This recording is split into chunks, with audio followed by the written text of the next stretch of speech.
Anak, lalabas muna ako ha. Bibili lang ako ng ulam natin. Nay, huwag ka muna umalis! Oh, bakit? Natatakot ka dito sa bahay? Hindi, Nay! Ayaw mo ako umalis kasi gusto mo di umalis, no? Hindi, Nay! Alam ko na to. Ayaw mo ako umalis kasi baka bigla ka may dumating na parcel at wala kang pera. Kasi ako na naman ang magbabayad. Pwede, pero hindi yun, Nay! Ano nga, ha? Huwag ka muna umalis nang hindi ka gumagamit nitong YOU Sunbrella 2% Niacinamide Brightening Sunscreen. Ay, oo nga pala, anak. Nakalimutan ko maglagay niyan. Direct pa naman yung araw, oh. Alam mo namang ang daming bad effects ng UV rays ng araw sa balat natin. Buti pa to, may niacinamide, high UV shield at no white cast. At hindi lang yon, nakaka-bright din to ng skin. Wow, anak. Wala nga talaga siyang white cast at non-greasy din. Perfect talaga to. Sige na, Nay. Umalis ka na. Papapuntahin ko yung jowa ko dito, ha? Ayan tayo, eh.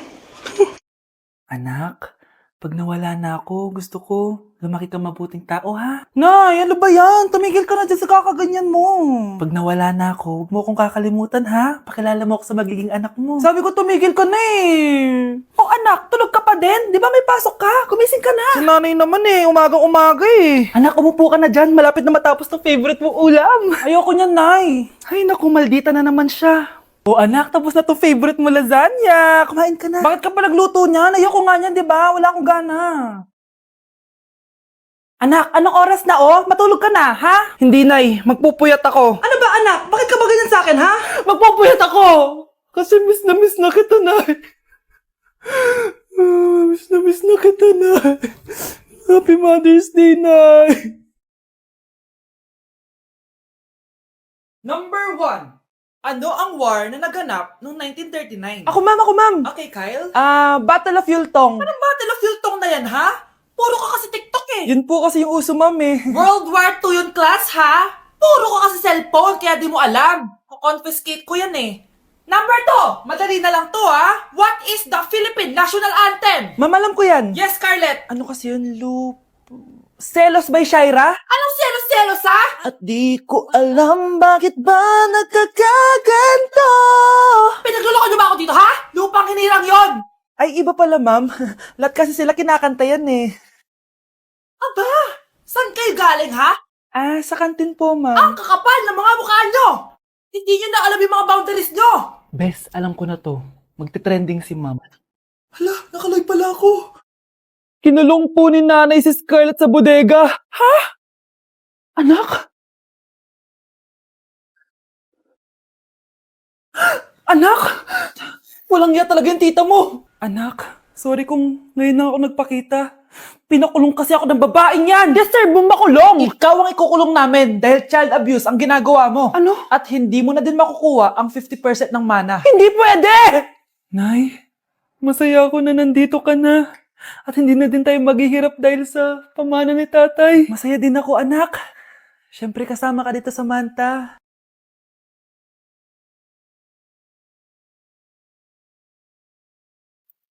Ano ba? Bakit tawag ka ng tawag, ha? Oo, wala silang kaalam-alam. Sige na, baka mahuli pa tayo. Sa wakas, sa atin na ang mana. Maghahati tayo dito. Palayasin mo na yung mga batang yun, ha? Ako bahala. Ang galing talaga natin magpanggap date. Mga anak, aalis na tayo dito sa bahay. Lilipat tayo sa mas malaking bahay. O eto, mga gamit nyo, inimpake ko na. Talaga, Nay? Scarlett, huwag kang maniwala dyan. Nagpapanggap lang yung nanay mo. Samantha, ano yung mga pinagsasabi mo? Magjowa sila ni attorney. Sinet up nila tayo. Ganyan ba ang ugali mo, Samantha? Kaparehas ng nanay mong sinungaling? Samantha, ano ba? Kung ayaw mo sumama, edi wag. Sige! Kung totoong anak mo talaga si Scarlett, saan at kailan mo siya ipinanganak? Ang dali naman yan. Eh di sa Manila. Pinanganak ako sa ibang bansa.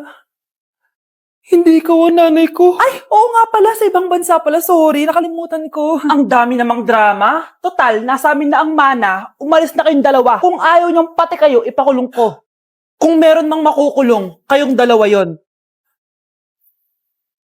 Salamat sa pagtawag, Samantha. Inaaresto kita, attorney, sa kasong panloloko. Palpak ka talaga! Naisahan niyo ako ngayon, ha? Hindi pa ako tapos sa inyo. Talagang sinira mo yung sarili mo, attorney, para sa pera. At ang dami mo na palang naloko. Samantha, huwag na tayong maghiwalay, please. Oo, Scarlett. Dito lang ako palagi sa tabi mo. Kayong dalawa, mag-ingat kayo palagi, ha? Gamitin nyo na maayos sa pamana ng tatay nyo. Salamat po. Anak, tignan mo tong balita. Hiwalay na daw yung Katniel. Tingin nga, Nay. Baka fake news lang yan, ha? Pinost ni Catherine. Hindi! Hindi pwede mawala ang Katniel. Di niya! Catherine! Bakit niyo ginawa sa amin to? Okay na ito. Breaking news! Walang pasok on all levels dahil hiwalay na ang Katniel. Pati sa balita ang OA, kala mo di ka nanonood ng movie ng Catherine ha? Umiiyak ka pa nga eh. Ayun na, nakakakilig naman. Wala nang nangyari. Hindi ko mamamatay. Oo na, diehard fan ako ng Katniel. Hindi. Hindi. Good morning, ma'am. Ba't ang laki ng tiyan mo, Samantha? Buntis mo ako, ma'am. Hello, ma'am. Sko, ano nang nangyari sa mga estudyante ko? Lo, blessing kaya to, ma'am. Blessing? Nauna pa kayo sa akin, ha? Okay, nagets niyo ba? Ano yung maingay na yon? Ma'am, sorry po. Lumabas na kasi yung anak ko, eh. Tama na, baby. Ma'am, nawawala yung anak ko. Iniwan ko lang kanina dito, eh. Ilabas niyo na. Kit-kit mo? Hoy! Balik mo sa akin, anak ko! Anak mo pala to? O, saan yung bata? Be, may gatas ka pa dyan? Naubusan na ako eh. Ay, Be, bumili ka. Ano, pati gatas sa anak ko, ubusin mo din? Damot mo naman. Ang pangit naman ng anak mo. Aba, ano sabi mo? Che, TikTok muna ako. Uy, Be, puro ka TikTok dyan. Yung anak mo, lumabas na ng room. Baka malaglag yung sagdan. Halaan mo, para matuto siya. Hala, walang kwentang nanay to. Psst, ate. Tignan mo itong nabili kong kwintas. Oh, ano meron dyan? Pag sinuot mo to, lahat ng gusto mo, magiging totoo. Sus, scam lang yan. Para bilhin mo. Totoo nga, ate. Tingnan mo. Maging pangit sana ate ko. O, di ba? Wala naman nangyari. Maganda pa rin ako. Tumingin ka sa salamin. Totoo nga. Ibalik mo na ako sa dati. Ibalik mo na sa dati yung ate ko. Asa na nga yan? Gusto ko ng bagong cellphone. Wow, ang galing. Gusto ko na magka-jowa. Tumatawag. Hello? Hi, ako nga pala si Christian, yung jowa mo. Ha, jowa kita. Bakit ang dumi ng bahay? Ano kayo dito mga boss? Maglinis nga kayo, punyeta. Nay, pwede tumahimik ka muna? Pwede bang honey bunch na lang yung tawagan natin? Hey Susan, someone's calling. Hello anak, kamusta na kayo dyan? Padala ka ng 10,000 ha, dahil wala na kaming baon ng mga kapatid ko. Anak, pasensya ka na, di mo na ako makakapagpadala ngayon. Di ba pumunta ka dyan para sa amin? Wala ka naman palang kwenta eh. Sige anak, gagawin ko ng paraan ha. Di na muna siguro ako bibili ng gamot para may maipadala ako. Ako? Wala na akong nanay, di ba? Eh, sino yung tumatawag, te? Di ba nasa ibang bansa yung nanay niya? Ano naman gusto mo? Hello anak, buti naman sinagot mo na. Nagpadala pala ako sa inyo ng mga kapatid mo. Baon niyo yun tapos pampagawa na rin ng bahay. Okay. Ikaw na bahala dun ha. I love you. So ayun na nga. Hello Mars? Mars, alam mo ba, yung anak mo, lasing umuwi kagabi. May kasama pang lalaki. Baka ibang babae yun Mars ha? Hindi naman ganun yung anak ko. Sure ka ba talaga Mars na yung mga perang pinapadala mo napupunta talaga sa baon at bahay nyo? O ano? Nakapagpadala ka na ba ng pera? Oo anak. Nagpadala na ako kanina. Dagdagan mo marami kaming bayarin ngayon. Anak, matanong ko lang. Saan mo ginagastos yung mga pinapadala ko? Babe, ano ba? Oh babe, shot ka pa. Ano to Scarlett ha? Dito lang ba napupunta yung mga pinapadala ko sa'yo ha? Mga alak at vape na yan? Ba't umuwi ka pa? Nagpakahirap ako sa ibang bansa. Para sa inyo ng mga kapatid mo. Simula nung iniwan mo kami, wala na kaming nanay. Sa tingin mo ginusto ko to, ha? Wala akong choice, Scarlett. Ginawa ko to para sa inyo ng kapatid mo. Sa tingin mo ba ginusto namin na umalis ka? Nasanay kami na wala ka. Kaya okay kami kahit mawala ka. Nay! Una na kami, Scarlett, ha? Salamat po sa pagpunta. Oh, Scarlett. Pinapabigay yan ng nanay mo bago siya mamatay. Ang laki nito, tita. Inipon ng nanay mo yan para sa inyo ng mga kapatid mo. Sana gamitin mo ng maayos. Kahit wala ka na, hindi mo pa rin kami pinapabayaan. Salamat, Nay. Sana yan ang makakapagpabago sa'yo, anak. Balang araw, babalikan din kita. Mare? Uy, Mare! Long time no see. Kamusta ka na? Okay lang naman, Mare. Alam mo ba, Mare? Yung anak ni Brenda, Diyos ko, nabuntis. Ang bata-bata pa nun eh. Chismis agad siya, oh. Di niya muna kasi kasuhin yung mukha niyang parang tosino.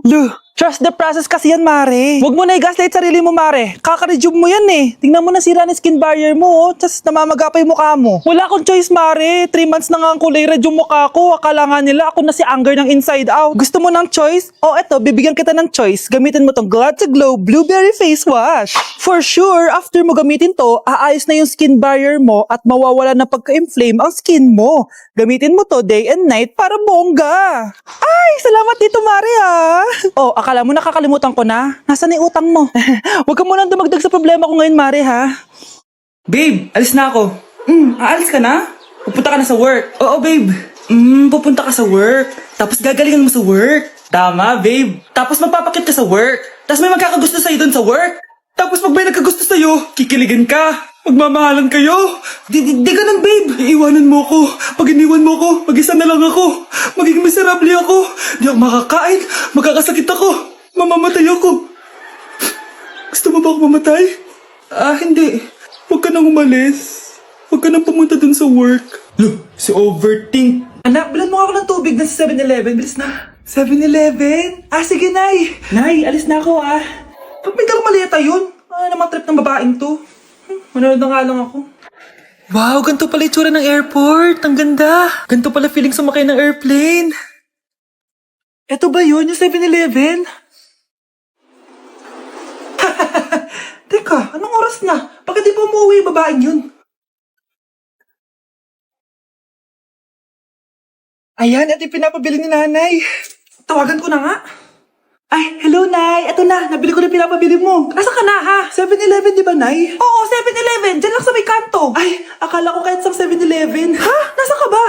Sa Japan. Ha? Japan? Nay, tinatamad ako pumasok. Diyos ko, mga kabataan ngayon. Kami nga, tumatawid pa kami ng ilog at bundok. Nayo, eto award mo. Ang ganda mo, be. Ano ka ba, be? Ako na to, eh. Ikaw na talaga yan. Mas inuna pa mag-makeup kaysa maligo. Yes! Hoy, ikaw babae ka. Puro ka cellphone. Ikaw nga buong araw nakikipag-chismisan dun. May sinabi ba ako? Be, ang lungkot mo siguro, no? Kasi wala kang jowa. Mas okay na yung walang jowa kaysa sa walang mama. Ang boring naman. Maginis kaya ako. Anak, paglinis ka na nga ng bahay. Ay, matutulog na lang pala ako. Be, nagugutom ako. Kain tayo. Wag na, be. Nagtitipid ako. Tara, libre ko. Sige, tara. Alam mo, ate, kung nakakayaman lang ang pagiging marupok, mayaman ka na. Kung nakakayaman lang ang pagiging pangit, ikaw na pinakamayaman.